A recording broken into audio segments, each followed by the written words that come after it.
Então, a importância de você se submeter a pequenos estressores para conseguir resolver fisiologicamente estressores quando você estiver adulto, isso é importante. Cortisol em excesso de forma crônica. Aí é importante fazer um adendo. Eu não estou dizendo que se você eventualmente fica estressado com uma coisa e tal e outra e tal, você vai ter depressão. Não. Estresses pontuais, como você fazer o primeiro stand-up, fazer uma apresentação no trabalho, falar com o chefe numa entrevista de emprego e tal. Isso é bom, cara. É até bom pro seu organismo. O ruim é o estresse crônico. Você está sempre estressado, um estresse pano de fundo, está sempre irritado. Trânsito, em casa, no trabalho, tudo você está estressado, na academia, estressado. Isso não é legal. E você tem uma tendência maior de ficar mais estressado quando você não tem repertório para lidar com eventos estressantes. Agora, olha que bacana. Como é que você... Ou melhor, qual que é um dos principais fatores que levam você a, por exemplo, no meio de uma pandemia que você deprimiu e tal, humor mal, fazer um podcast? Qual que é um dos fatores que no meio de uma situação faz você ir lá e se expor em público? Qual que é um dos fatores que no meio de um evento faz você não recuar e se esquivar de uma situação aversiva? Grande parte das vezes são as pessoas que você convive. Filho, amigos, colegas. Eu costumo dizer que você é mais ou menos uma média das 5 pessoas que você mais convive, cara. Então, se você convive num ambiente... Puta, isso é muito ruim eu saber, cara. Pô, eu convivo com o Paquito, velho. Caramba, mano. Seu ciclo tá bom, né? Você tá puxando minha média pra baixo. Sou eu, o tarado gospel, galera dos cortes. Não, mas pro meu lado ainda tá legal. Ele tá legal pro lado do ele tá balançando pra cima, né? Pra baixo. Agora se juntar eu, a Isa, o Rafa, nossa, aí, todo meu mundo irmão, puxando pra baixo. Zoou o barraco. Fábio, putz. Mas em que sentido que é essa média? Do quê? De humor? De perspectiva, de bagagem? Perspectiva e experiência de realidade, sabe? Pensa assim, se você convive em meio a pessoas que valoram muito, valorizam muito, por exemplo, encher a cara, você muitas vezes não vai beber, ou não vai beber mais, mas você vai ter uma tendência de talvez usar mais álcool, mesmo que você não perceba. Se você convive no meio de pessoas que cultivam a ideia de piadas homofóbicas como algo bacana e dão risada e tal, você tem uma tendência de praticar isso. Ou você se afasta daquilo, um dos dois. Se as pessoas ligam mais pro dinheiro, ou ligam mais pra fé, são espirituais, você acaba... Exato. Faz sentido. Por que isso acontece, cara? E agora que vem a parte mais louca da história. Essa é a parte mais interessante do assunto. Porque o nosso comportamento,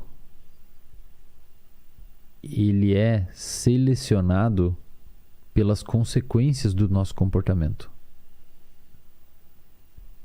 Pensa assim, se eu vou... Estou num grupo de evangélicos e vou beber...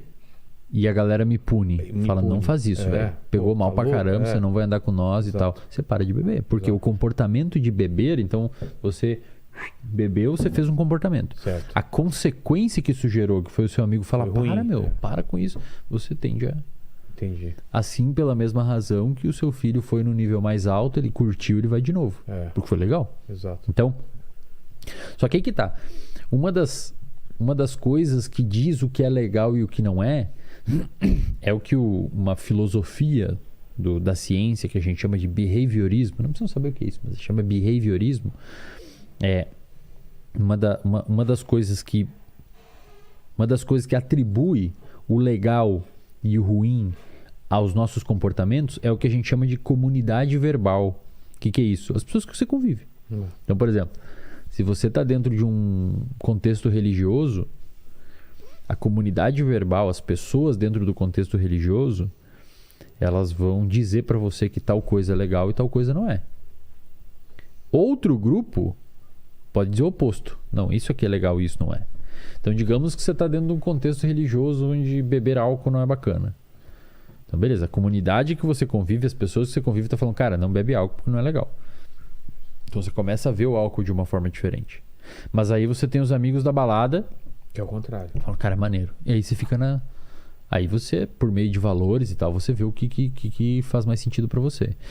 Então, quando você convive com um grupo de pessoas que atribuem a ideia de que um comportamento é legal, um comportamento como estudar, treinar, fazer dieta, não sei o que, se expor, etc, ganhar dinheiro, seja lá o que for. Você vive num conjunto de pessoas que fala, cara, isso daí é legal, velho, treinar, fazer dieta e tal, isso é maneiro. A tendência é que você, com o tempo, comece a achar maneiro aquilo. Se você vive dentro de uma casa onde as pessoas ficam te zoando porque você está comendo frango com batata doce, ficam te chamando de viado porque você está fazendo treino na academia e ficam te chamando de não sei o que porque você diminuiu o álcool, a tendência é que você não vá fazer tanto aquilo porque a sua sociedade, a sua comunidade verbal está punindo esse comportamento em você. Entendi. É por isso que eu falo para as pessoas, tome muito cuidado no ambiente que você está. Porque é esse ambiente que vai punir te ou moldar. recompensar determinados comportamentos e você vai meio que se direcionando para aquele lado. É mais fácil eles te moldarem do que você ter força para moldar todo mundo. Exato, cara. E olha que louco agora, fechando mais um círculo de raciocínio.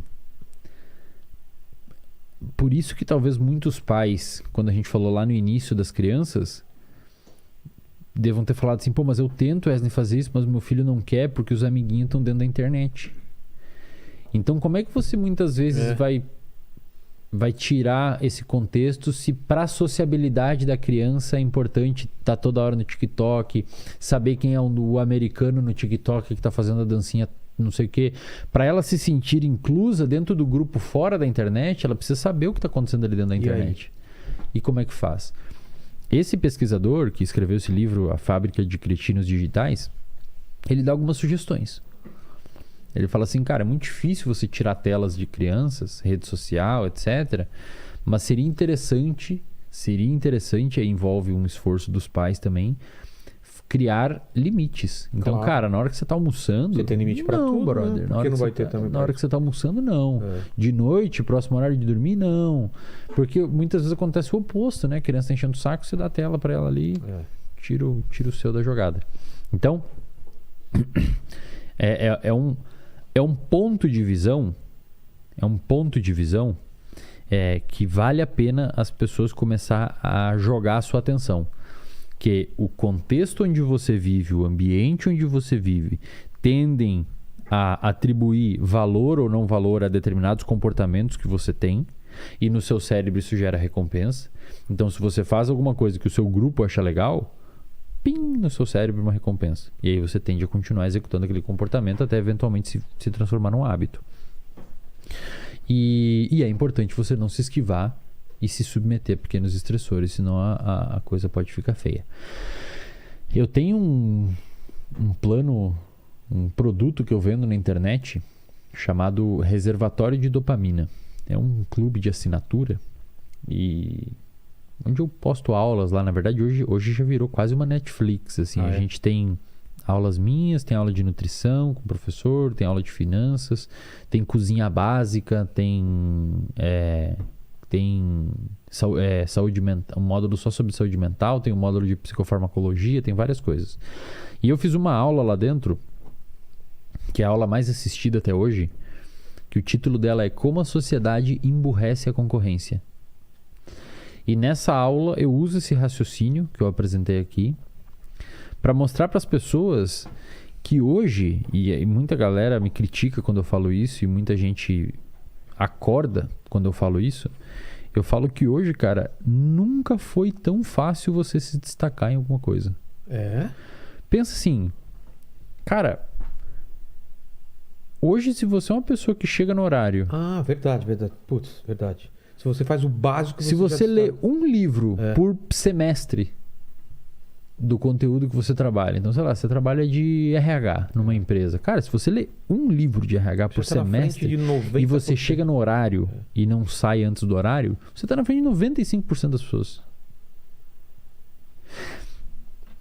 Hoje... E se a pessoa diz por favor, obrigado, com licença, ela já tá na frente de... Sim, cara, sim. Pensa assim, ó. Você lembra alguma coisa disso, ô Leni? Me lembra. Lembra? Então tá certo.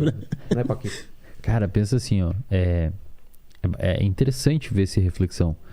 Mas quando você tá num contexto social, levando em consideração a ideia de que a gente conversou que o nosso comportamento é modulado.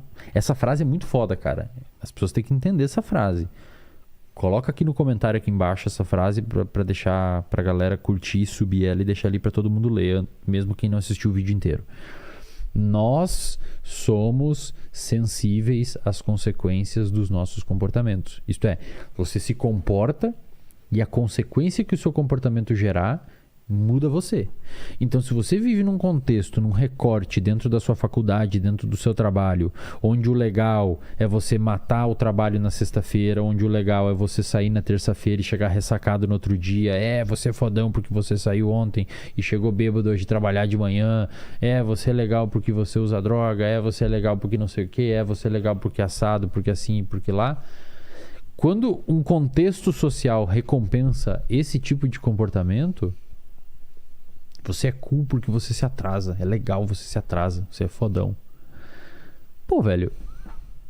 Se você vive num contexto onde esse comportamento é reforçado e as pessoas tendem a continuar perpetuando esse comportamento, aquela pessoa que faz minimamente o que deveria ser feito vai se destacar inevitavelmente. Então eu falo pra molecada, eu falei, cara, estudem, organize sua vida, treine, se alimente minimamente bem, organize o seu quarto antes de querer salvar o mundo, que as coisas vão começar a virar, se exponha, porque eu sou bastante pessimista com o futuro, cara, assim, no sentido de aquelas pessoas que não tomarem cuidado com alguns comportamentos, a tendência é muitas vezes o ambiente levar para isso, recompensas cada vez mais rápidas, recompensas cada vez mais maiores, menor tendência de sustentar o comportamento frente a alguma coisa, menor tendência de buscar objetivos longos, menor tendência de começar a sustentar um esforço de ler alguma coisa complexa e ler e reler, e ler e reler. E assim você vai criando uma geração muito imediatista e que eventualmente vai culminar numa inaptidão comportamental e frágil. É uma ideia, cara, que a gente fala, é uma ideia de incompatibilidade evolutiva. Tipo assim, é meio que o seu cérebro, ele não foi criado para viver no ambiente que a gente está vivendo. Totalmente controlado e seguro. E também assim, pensa assim, o seu sistema gerador de sono, o seu sistema gerador de cansaço, o seu sistema que induz sono em você, é cerebral mesmo. O seu sistema cerebral envolve uma regiãozinha do cérebro chamada hipotálamo, que a gente falou antes, e um núcleo que tem dentro do hipotálamo chamado de núcleo supraquiasmático. E esse núcleo supraquiasmático produz proteínas, etc. E quem controla essa produção de proteínas é a luz natural. A luz artificial, como que a gente está aqui, ela atrapalha a produção dessas proteínas à noite. Então você não deveria ter luz artificial à noite. Por quê? Porque na nossa história evolutiva nunca teve luz artificial à noite. Meia-noite se chama meia-noite porque é o meio da noite. Olha que legal. Então, quando você pega um cérebro que foi criado num ambiente onde nunca existiu luz natural, luz artificial à noite, e você joga ele viver num ambiente cheio de luz artificial à noite, existe uma incompatibilidade nessas duas coisas, e a resultante dessa incompatibilidade é uma epidemia de insônia. Pessoas dormindo mal, pessoas dormindo errado, etc, etc. Quando você pega um eixo que controla a saciedade, por exemplo, você tem um eixo no seu corpo que controla a sua saciedade. Quando você pega um eixo que controla a saciedade, que ele foi criado, desenvolvido, adaptado num contexto onde tinha pouca comida, e você bota num ambiente onde tem muita comida e muitas calorias em uma coisa pequenininha, existe uma incompatibilidade evolutiva e a resultante disso é uma epidemia de obesidade. E assim sucessivamente. Então, as pessoas têm que tomar muito cuidado, cara.